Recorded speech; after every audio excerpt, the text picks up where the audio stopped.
अस्सलाम वालेकुम दोस्तों, आप देख रहे हैं गिलानी ब्लॉग। मैं हूं सैयद अली अब्दुल्ला गिलानी और आज फिर हाजिर हूं कभी मैं कभी तुम की एपिसोड 29 के टीजर और एपिसोड 28 के रिव्यूज़ के साथ। तो आज की एपिसोड जो बड़ी जानदार थी। सबसे पहले हम टीजर देखते हैं, उसके बाद एपिसोड के बारे में बात करते हैं। Let's play the teaser first. ये क्या है? गाना चेंज हो गया? ऐसा कैसे? टीजर का सॉन्ग बदल दिया उन्होंने? तुम्हें मुझसे मोहब्बत ही नहीं रही, बाकी बचा है तो बस पैसा कमाने के लिए। उसने तुम्हें सोने की चिड़िया समझा। छोटा आदमी हमेशा छोटा ही रहता है। उसने तुमसे शादी ही तुम्हारे पैसे की वजह से की। अरे बेटे, तुम वहाँ पे कहाँ ले आए हो? तुम तो कह रहे थे हम किसी अपार्टमेंट में जा रहे हैं। लेकिन हम तुम आपके घर में कैसे रह रहे? हमारे अब्बा की जब तबीयत खराब हुई थी ना, तो बस कुछ ही दिन रह रही थी वहाँ पर। इसका मतलब अब तुम्हारे पेरेंट्स के लिए सारी जिंदगी में अडॉप्ट हुई। This is my home, not an parents parents को होम। ड्रॉप कर। वो एपिसोड 29 का टीजर तो बहुत ही ज़बरदस्त है, लेकिन जो एपिसोड 28 में इन्होंने कर दिया, I mean too much fast episode. वहाँ पे हमने देखा इतना कुछ हुआ इस एपिसोड के अंदर, इतना कुछ हुआ कि मुझे लिखना पड़ा कि क्या क्या कुछ हो गया इस एपिसोड के अंदर। सबसे पहले तो मैं आपको बताऊँ कि वो जो दानिश साहब हैं वो आते हैं BRV के ऊपर, विच इज़ वेरी इकोनॉमिकल गाड़ी जो है होंडा की, ठीक है। उसके ऊपर वो बैठ के और आके वो बता रहा है कि मैं जी पाकिस्तान के टॉप 3-4 बिजनेसमैन इसका बेटा हूँ। यहाँ पे एक आम सा बंदा भी है जो है ना, वो भी लैंड क्रूजर से नीचे नहीं फिरता, और वो BRV पे फिर रहा। तो ये थोड़ी सी ज्यादती की है उसके साथ उन्होंने।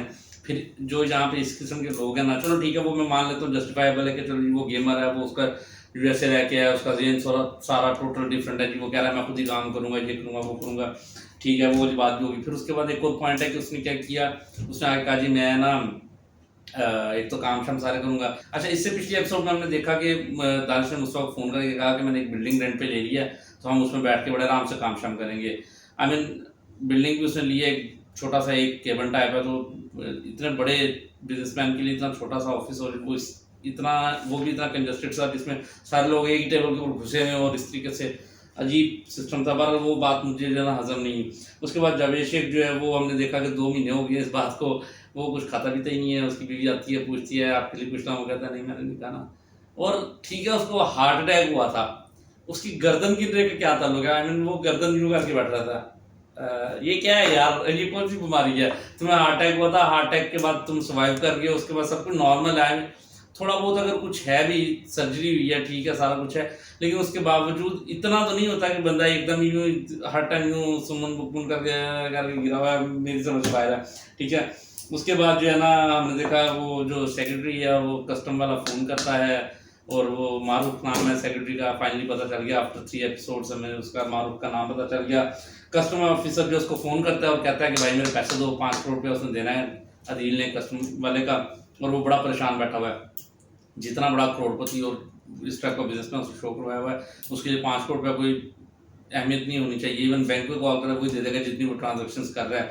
तो 5 करोड़ रुपए के लिए वो बड़ा परेशान फिर रहा है। कस्टमर वाला उसको धमकियां लगाई जा रहा है। इसी असला में वो धमकियां उसको लगा रहा। हमने देखा वो गेम डेवलप, उसके साथ ही सीन चेंज होता है, मुस्तफ़ा आ जाता है टीम सीन के अंदर। मुस्तफ़ा जो है वो गेम डेवलप कर रहे हैं, मुस्तफ़ा और उसकी टीम वाले सारे लगे हुए हैं दिन रात। मुस्तफ़ा जो एक लो रैंक का गेमर था, वो अब टॉप पे उन सबको लीड कर रहा है, ठीक है, जिसके पास कोई डिग्री शिग्री भी नहीं है, और वो टॉप पे बैठा हुआ, उसको सब कुछ आता है, ठीक है जी, आता है, ओके फाइन, मान लिया। अब वो एक बंदा जो गेम खेलता है ना, गेम खेलना इंटरेस्ट कुछ और होता है, गेम डेवलप करना is totally a different job.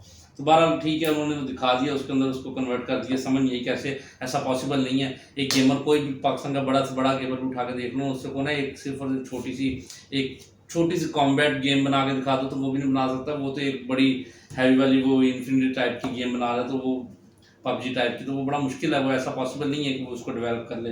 बार उसने 3-4 और बंदे साथ जो है प्रोफेशनल हायर किए हुए हैं, मे भी वो उनको सिर्फ आइडियाज़ कन्वर्ट कर रहा है और वो लोग उसके ऊपर कोडिंग कर रहे हैं और सारा काम कर रहे हैं, ठीक है। इस असला में जो उन्होंने दिखाया, 2 माह गुजर गए हैं और बड़ा रैपिडली टाइम जो पासिंग अवे। तो उसके बाद 2 माह गुजर जाते हैं और वो गेम की कुछ शक्ल सूरत नजर आना शुरू हो गई है। उसके बाद शरीना मैम आती हैं, उसके अंदर सीन के अंदर वो पैकिंग चेकिंग कर रही होती हैं। उसके भांजे का शायद कुछ वो कोई सेलिब्रेशन वगैरह कुछ थी, वहाँ पे जाना था, और मुस्तफ़ा नहीं आ सका क्योंकि वो अपने गेम के काम पे लगा हुआ था।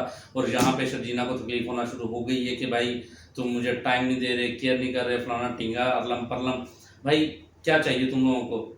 एक बंदा जो पैसे नहीं कमाता, उसके साथ तुम बड़ी खुश हो। अब वो पैसे कमाने लगा है कि यार ठीक है, चीज़ें पूरी की जाए, सारा कुछ है, उसको जाहिर सी बात है उसको ऑफिस में टाइम देना पड़ेगा। और उस वक्त जब वो उधर टाइम दे रहा है और सारा कुछ करने की, चीज़ों को सेटल करने की, हर चीज़ सीधी करने की कोशिश कर रहा है। जब वो शुरू में जॉब नहीं करता तब इसके पीछे पड़ी हुई थी कि जॉब करो जॉब करो। इवन दो कि वो पहले अदील इसको पसंद था, बड़ा परफेक्ट आदमी जी मुझे चाहिए ज़िंदगी में, ये ऐसे सुबह ऑफिस और ये वो अरलम पलम जैस मैस।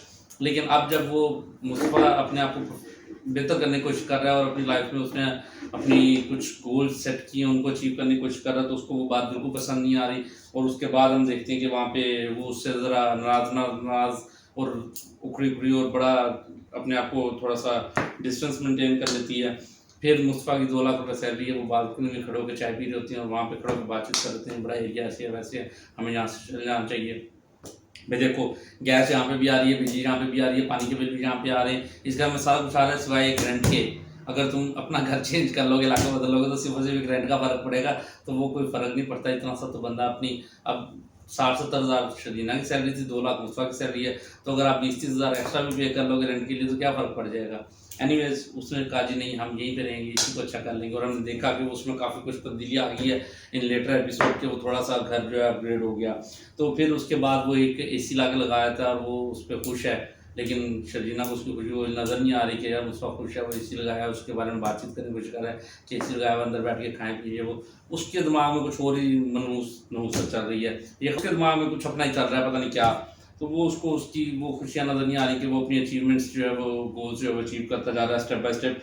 उसके बाद हम देखते हैं मारूफ और अदील जो है कॉफ़ी शॉप में बैठे हुए हैं, वहाँ पे वो उसे अपनी प्रेजेंटेशन दिखा रहा है कि ये मेरी फर्स्ट प्रेजेंटेशन थी, मैंने ऐसे ऐसे काम किया। ये वो उसको दोबारा से कस्टमर वाले का फ़ोन आता है, 2 महीने कस्टमर वाले ने उसको कुछ नहीं कहा, हालांकि उसने जब पहले कॉल की थी तभी कहा था मुझे विद इन डेज में जो मेरे पेमेंट दो, लेकिन उस वक्त उसने कुछ नहीं कहा। अब उसने अपनी पेमेंट का फिगर भी बता दिया कि दैट इज़ 5 करोड़, और उसके बाद जी आपने मुझे within 7 days you have to pay my dates. तो उसके बाद अदील फ़ोन बाहर सुनने जाता तो पीछे से जो मारूफ है वो लैपटॉप पे यूएसबी लगाती है, उसका सारा डाटा कॉपी कर लेती है, वो जाकर अपने बॉस को देती है, वो अपने बॉस के लिए जो एक फाइल तैयार करता है और वो उसको सेंड करता है। उसको पता चल जाता है कि अदील जो है सब 2 नबियाँ कर रहा था। और जो है रुबाब का बाप वो एक फाइल ला के श्रम करके रुबाब की जेल में फेंकता है, उसको कहता है कि ये देखो तुम्हारे शोर के कारनामे। और पूछती है क्या है, तो उसको बताता है कि वो देखो हमारी कंपनी से जो है फ्रॉड कर जा रहा है, करोड़ों रुपये उसने निकाल के इधर से उधर कर दिया है। तो ये इस तरह के मामला हैं। अब अगली बात करते हैं टीज़र के ऊपर। टीज़र हमने देखा, टीज़र जो है ना ये एपिसोड तो काफ़ी धांसू रही। उसके बाद टीज़र के बारे में बातचीत करें तो टीज़र में हमने ये चीज़ देखी कि भाई वो बाप जो है ना अपने घर में आती है वापस, अदील जो अपने बाप का घर बेच देता है। बेशक पहले थोड़ा सा रेजिस्ट करता है, लेकिन उसके बाद उसको बेच लेने देता है। वो 5 करोड़ रुपया वो दे देगा उसको कस्टमर वाले बंदे को, और उससे अपनी जान छुड़वा लेगा। ठीक है, तो यहाँ पे एक सवाल आता है, क्या उस घर में मुस्तफ़ा का हिस्सा नहीं था? वो 5 करोड़ रुपए में उसने घर बेचा और बेचे, इतना ही खुद हुआ उसने बैठ के उसको घर बेच लेने दिया कि जाओ तुम बेचो और जाकर 5 करोड़ रुपए तुम जेब में डालो। ये कोई अच्छा ड्रामा नहीं था, ये कोई सीन अच्छा नहीं था, मुझे पसंद नहीं आया। मुस्तफ़ा जावेद शेख को जहाँ पर स्टैंड लेना चाहिए था, उसको कहना चाहिए था कि भाई क्यों मैं तुम्हारे नाम बेचूँ। उसको अव्वल तो बेचना ही चाहिए था, ऊपर से वो मान गया बेचने के लिए, बेच के वो उसको फ्लैट में लेके जाने के बजाय वो उसको अपने घर ले जाता है। आगे से रुबाब उसकी खरीदारी सुनाती है कि तुम्हारे बाप के घर 4 दिन जाके रह के लिया तुमने, इसको तुम उनको उठा के मेरे घर ले आए, उसको तुमने जो है ऑफन मतलब ओल्ड एज होम समझ लिया है, इनको निकालो यहाँ से। अब ये आने वाली किस्त में होगा कि वो उनको घर से निकालेंगे, और ये शायद इसका एपिसोड भी वो जो है उसकी गेम भी डेवलप हो जाए इस टाइम में। इस किस्म की कल एपिसोड में चीज़ें होने वाली हैं, तो कल तक वेट करते हैं, कल वाली वीडियो देखेंगे, उसके बारे में फिर बातचीत करते हैं कि क्या हुआ है, क्या नहीं हुआ, क्या होना चाहिए था, क्या गलत हुआ, क्या ठीक हुआ है। तो तब तक आप लोग अपना ख्याल रखें और मुझे दुआ में याद रखें। अपने इस चैनल को सब्सक्राइब कर दें, वीडियो पसंद है तो लाइक कर दें, और थैंक यू सो मच। अल्लाह हाफिज़।